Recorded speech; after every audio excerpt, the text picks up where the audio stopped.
Queridos amigos, queridas amigas, um abraço a todos.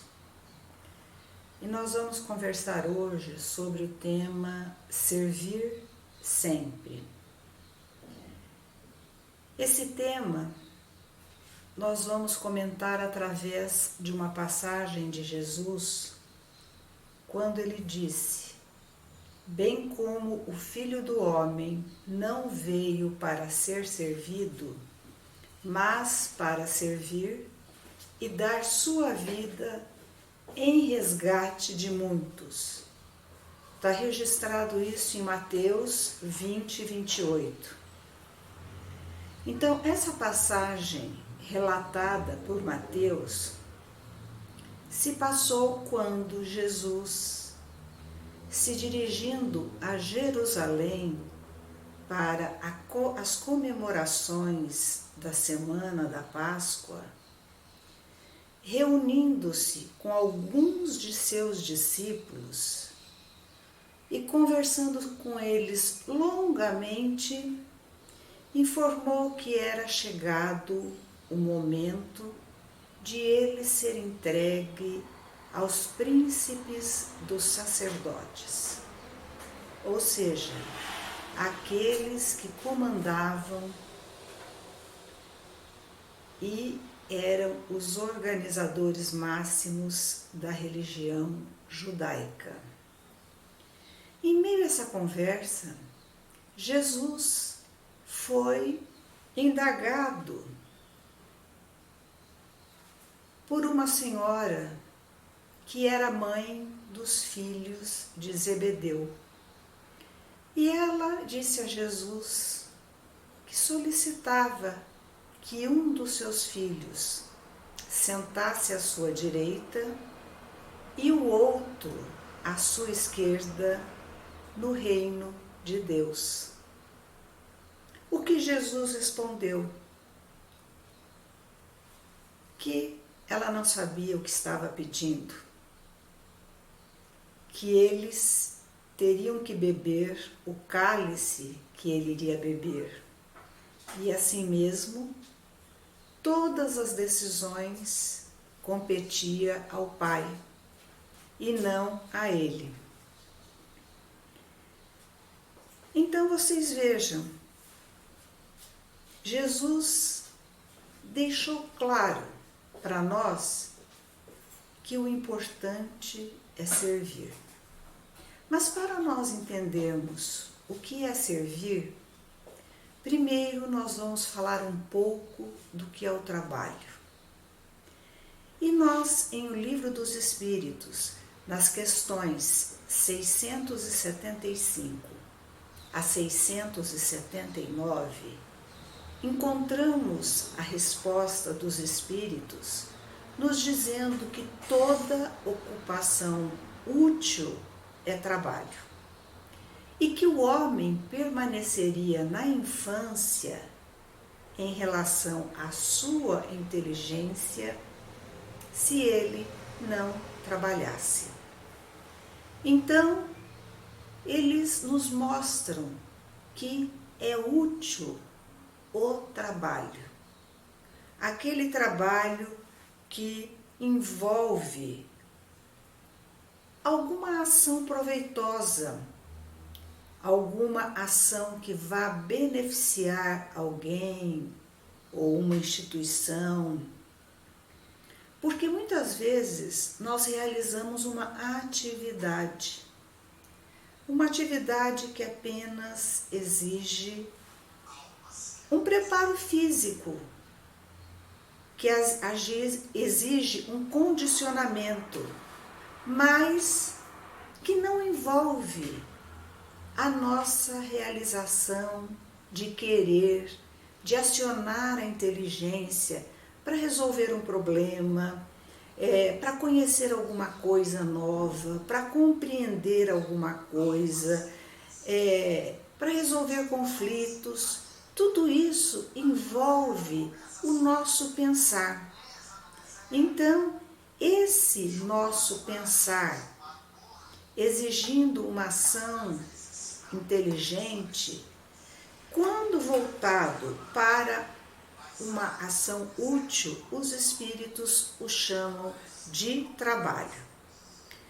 Então, hoje nós temos assim a ciência nos mostrando que há vários tipos de inteligência.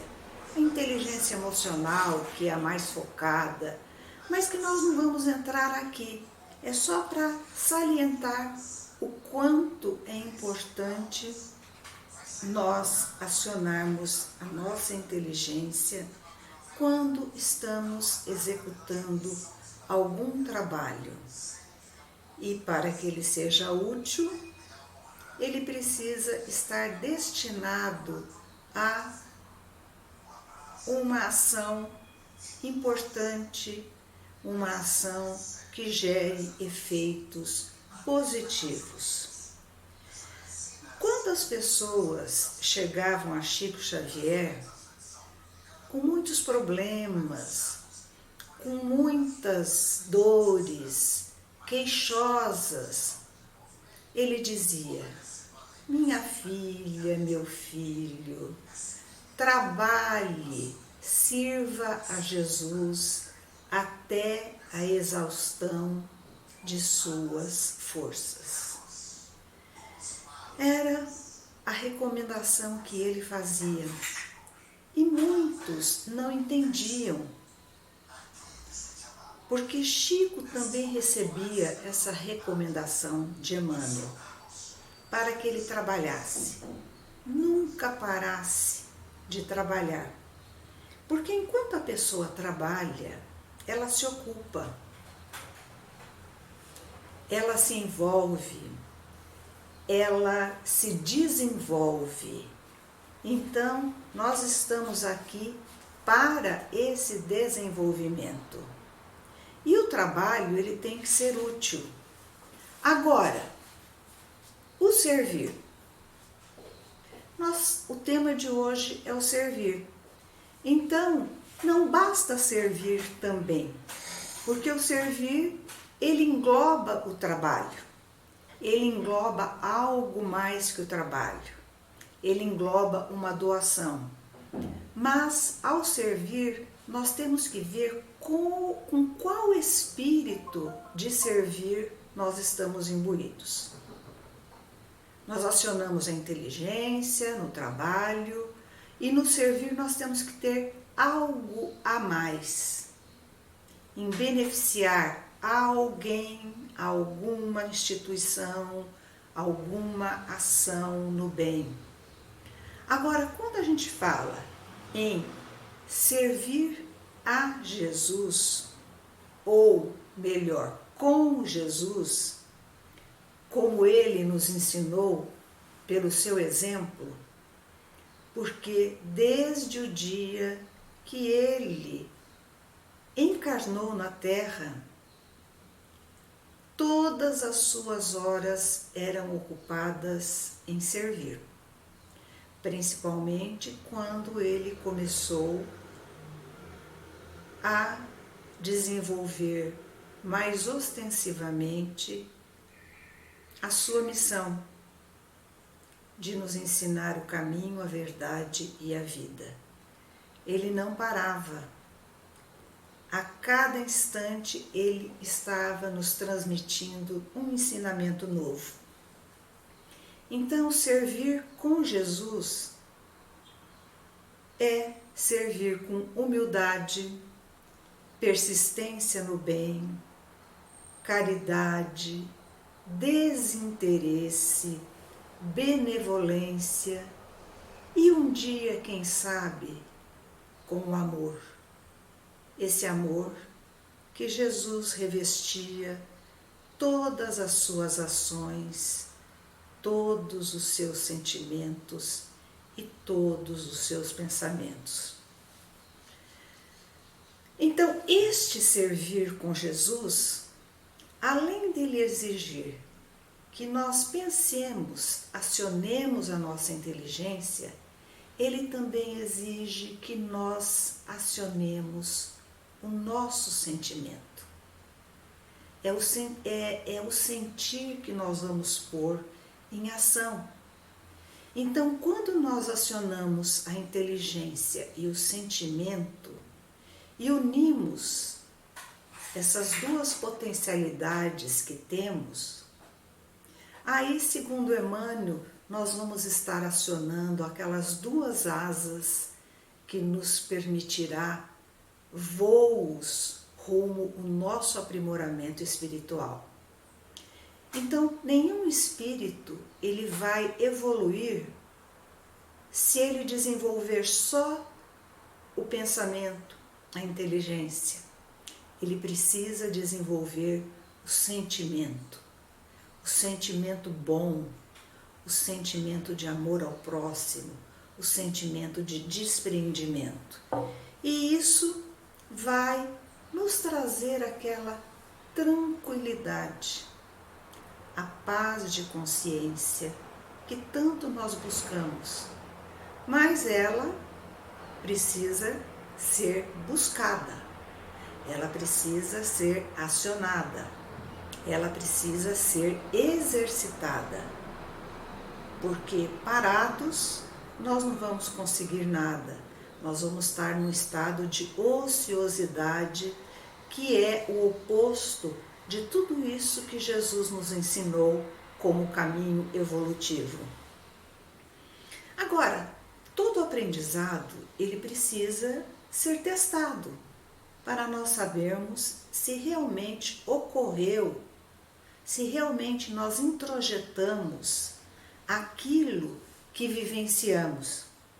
Então, são os testes que nós temos que passar em nossa caminhada. E esses testes, nós devemos agradecer por eles surgirem.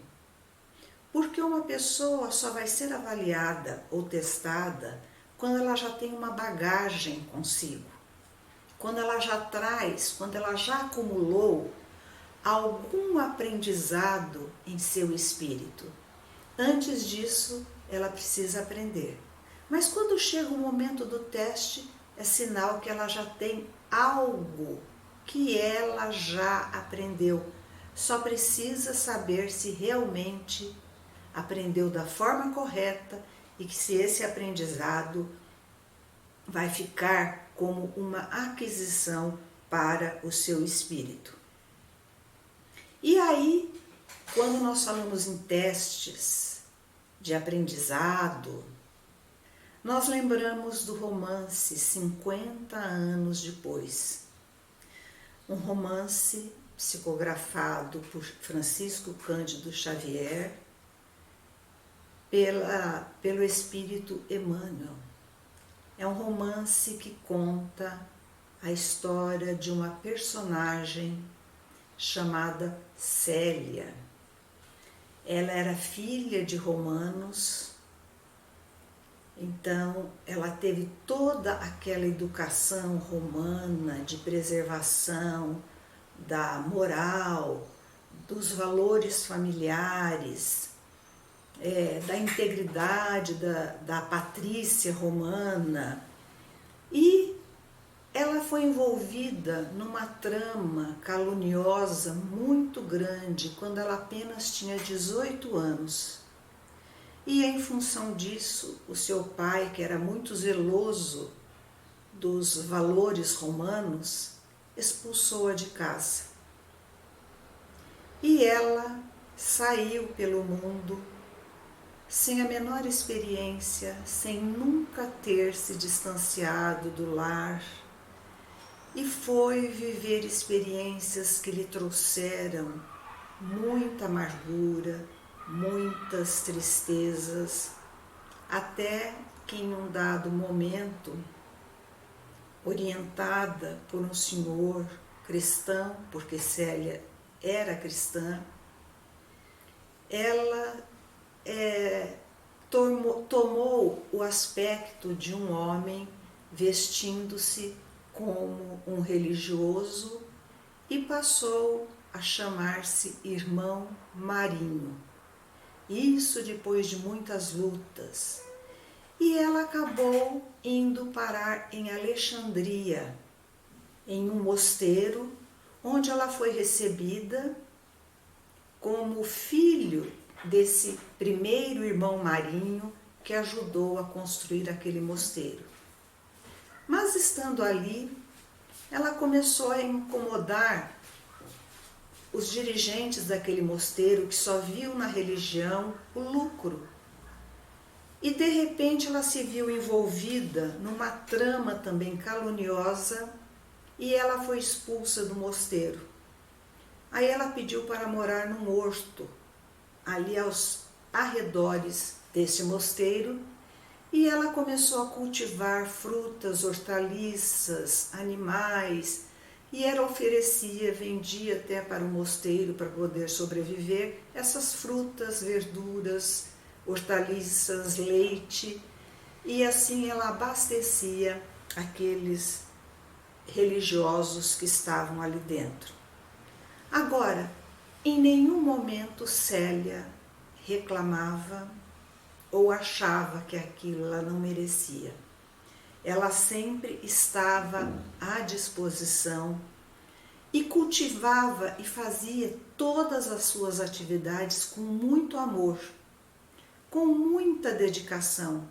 E aquele horto foi crescendo e ficando com maravilhas, que todos ali passavam e admiravam o trabalho que ela fazia.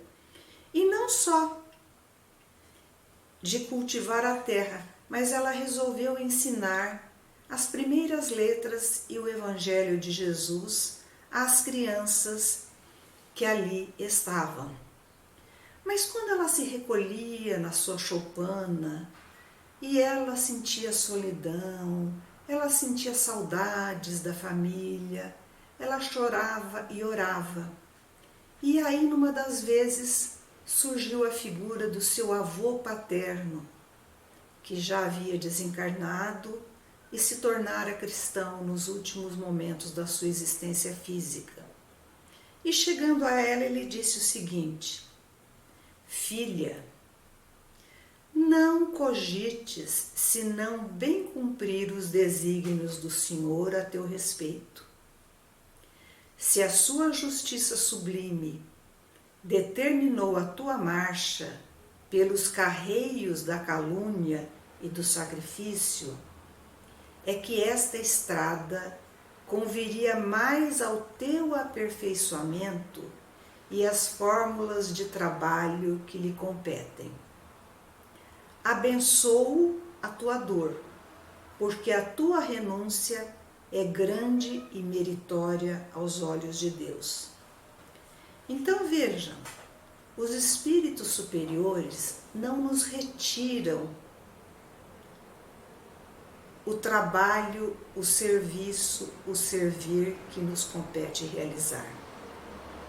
Eles nos dão forças, eles nos dão coragem, eles nos estimulam, mas aquilo que temos que passar, aquilo que é para o nosso testemunho, isso nos compete.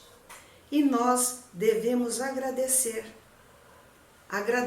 pela oportunidade, porque é o meio que nós estamos tendo de eliminar as nossas arestas espirituais. E segundo Emmanuel, servir com Jesus são atividades sagradas e indiscutíveis. Em todos os lugares serão sempre sublimes luzes de fraternidade, disseminando alegria, esperança, gratidão, conforto, intercessões benditas. Então ele continua nos dizendo: a caridade de vivermos verdadeiramente no Cristo para que Ele vive em nós. Sem esta, poderemos levar a efeito grandes serviços externos, alcançar intercessões valiosas em nosso benefício, espalhar notáveis obras de pedra, mas dentro de nós mesmos, nos instantes supremos de testemunho na fé, estaremos vazios, desolados na condição de mendigos da luz. Então é esse o nosso esforço. E Célia, a personagem do livro 50 anos depois, ao deixar o seu corpo físico, ela foi acolhida por corações carinhosos, mas imediatamente conduzida a planos muito superiores ao da Terra. Muito obrigada e o meu abraço.